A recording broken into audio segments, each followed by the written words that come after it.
Olá, estamos de volta. Sejam muito bem-vindos e eu, antes de mais nada, como sempre faço, quero agradecer a sua audiência e dizer que sem ela esse vídeo não faria o menor sentido.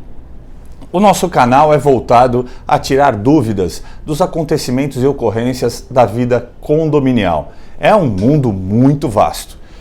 No vídeo de hoje, o nosso principal intuito e, na verdade, o nosso único assunto é tratar de cobrança de IPTU em cota condominial. O que ela é, o que significa, pode, não pode. Repetindo, cobrança de IPTU em cota condominial. Na maioria dos casos, para sermos bem diretos e concisos, ela ocorre quando você adquire uma unidade nova, recém-entregue, e você recebeu as chaves, e soube do habite e já recebeu as chaves para tomar posse. Pois bem, é nesse momento que pode ocorrer a cobrança de IPTU na cota condominial, por tratar-se de um condomínio novo, recém-instaurado, como se diz.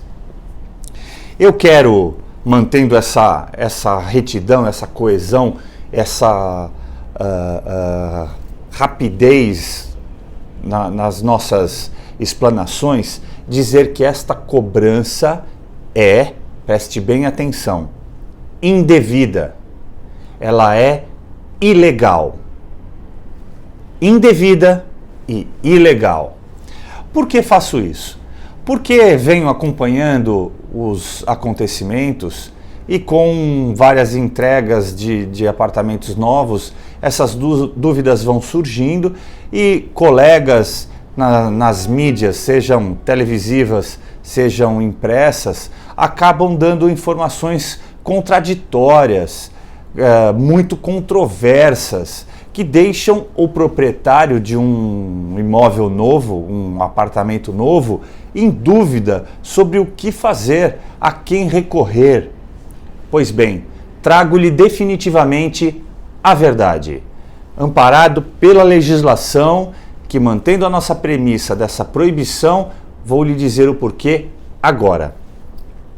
A nossa Constituição Federal concede a competência para cobrar o tributo municipal, chamado Imposto Predial e Territorial Urbano, aos municípios, ou seja, às prefeituras, ninguém mais. Se as prefeituras fossem outorgar esse direito a outrem, teriam que fazê-lo mediante lei.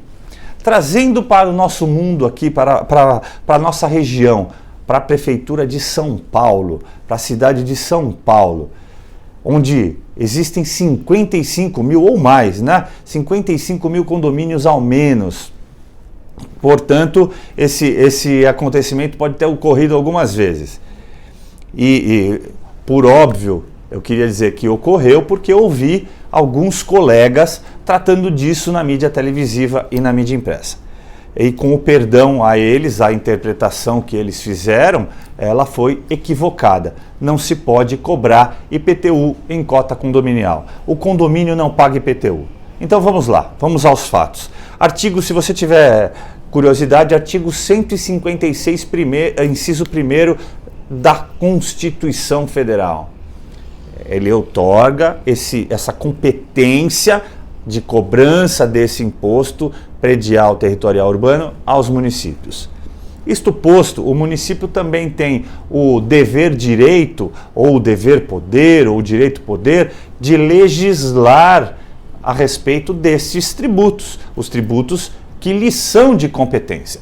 No caso do IPTU, a Prefeitura de São Paulo, e trazendo para o nosso mundo, para exemplificar o nosso mundo real e concreto, para exemplificar melhor para vocês, existe o Decreto 57.516 de 2016, que na verdade ele é a evolução de decretos anteriores, chamadas Consolidação das Leis Tributárias Municipais, ou seja, CLTM, Consolidação das Leis Tributárias Municipais. Lá você vai ter, se tiver curiosidade também de pesquisar, no artigo 1º desse decreto, muito bem definido quem é o responsável tributário pelo tributo, pelo imposto, ou seja, quem é que tem que pagar. E lá está muito bem delimitado e claro e objetivo que é o proprietário, ok? Não vai ser o condomínio.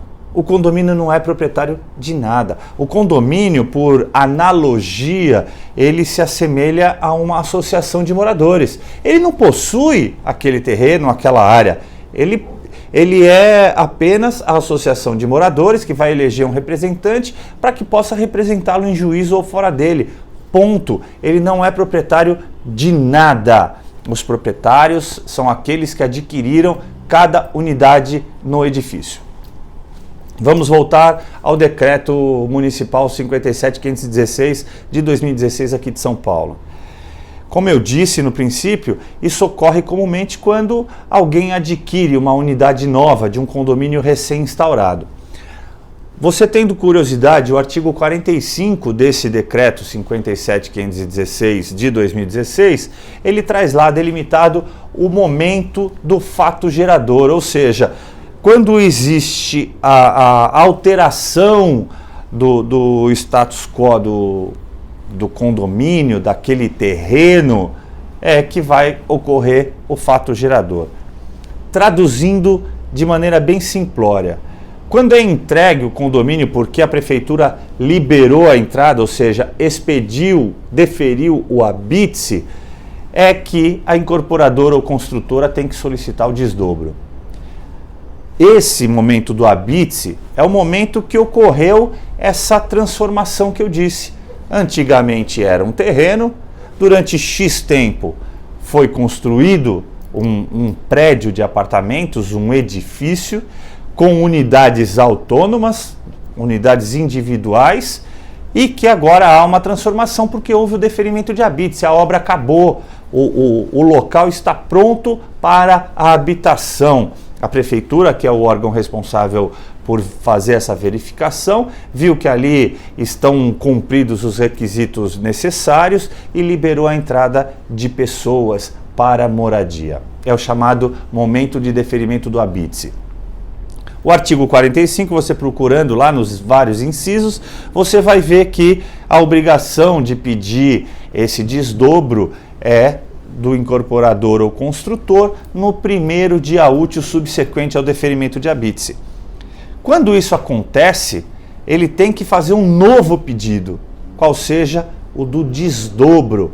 Ou seja, nós vamos desdobrar, nós vamos multiplicar. Existia uma única matrícula de um imóvel que era o terreno onde esse edifício foi construído, houve toda essa transformação, um liquidificador modificou a vida e a condição daquele imóvel e dividiu em vários imóveis menores, cada um ganhando a sua matrícula. Esse é o desdobro.